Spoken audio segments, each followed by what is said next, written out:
In this module, we'll talk about the relationship between language testing and non-native speaker variation. In the scenario of world Englishes, what is required is not only the teaching of English in local context, but also the testing of English using the same context. We see that most of the tests which are used internationally are based on native speaker norms, which means that when the success of a language learner is evaluated, it is evaluated against native English speaker norms and not local norms. As a result of this practice that we have in place in language testing, it is very likely that English language teaching will suffer from a washback effect. A washback effect means that when the teaching is restricted to only what is tested. So many of the teachers, in fact all the teachers and students only teach or learn what is likely to be tested because they want their efforts to be acknowledged. So they study or teach only what is to be tested. And if it is the native speaker norms against which a learner is to be tested, it is the native English norms or standards which will be taught, and world English's perspective will not be able to develop in this context, in this situation. So what we observe in terms of English language testing is that it does not include the existing language tests, do not include non-native speaker norms and innovations. For example, the variations which are in place or which have emerged as a result of the use of English in different contexts, or the native speaker norms which have been developed in certain non-native English contexts, they are not made a part of English language testing, at least not as yet.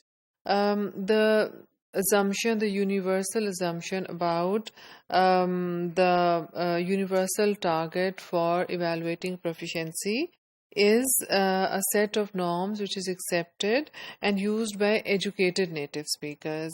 So the norms against which English users are tested are not only standard norms, but the norms which are used by educated native English speakers, which means that the target is made very difficult for the learners of English. And because of the variations that we have in the use of English all over the world, we see that there are more and more differences emerging between the norms of the native speakers and non-native speakers. And these norms, like I've said earlier as well, are a result of the requirements of the context, the newer context of use of English. So the differences that we see in the use of English between native and non-native speakers, here are some examples. There are differences in prepositional collocations, and this difference is something that you will observe very commonly in the use of English by even Pakistani speakers. So, I live in an apartment at Mall Road. A Pakistani English speaker or an English speaker from the outer circle is likely to say at Mall Road, whereas a native speaker is likely to use on or in Mall Road. Similarly, the use of uncountable nouns as countables is another common use that we see of that we see by non-native English speakers. So, a sentence like "it is a hard work" is often heard in Pakistan and also in other non-native English-speaking contexts. Another feature of non-native English is the redundant prepositions, the use of a redundant preposition.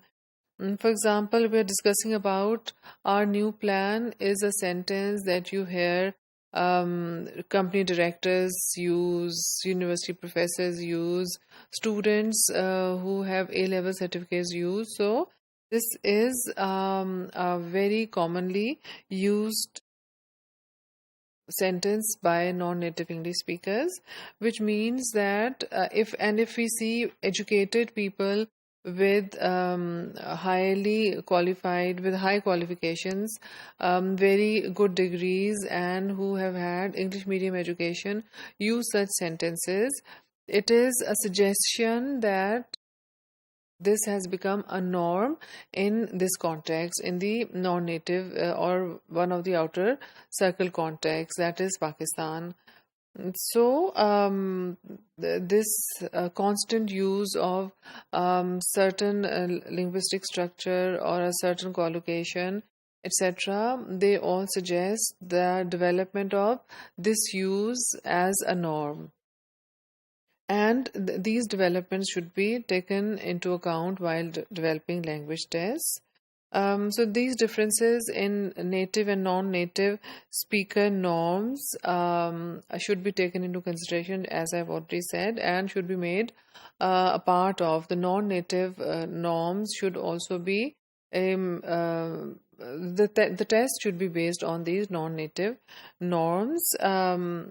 What we see, though, the approach that we see in language testing, or the approach that we see many of these language test developers follow, is deficit linguistics. They all believe that the variations are a result of deficient use of English by non-native English speakers.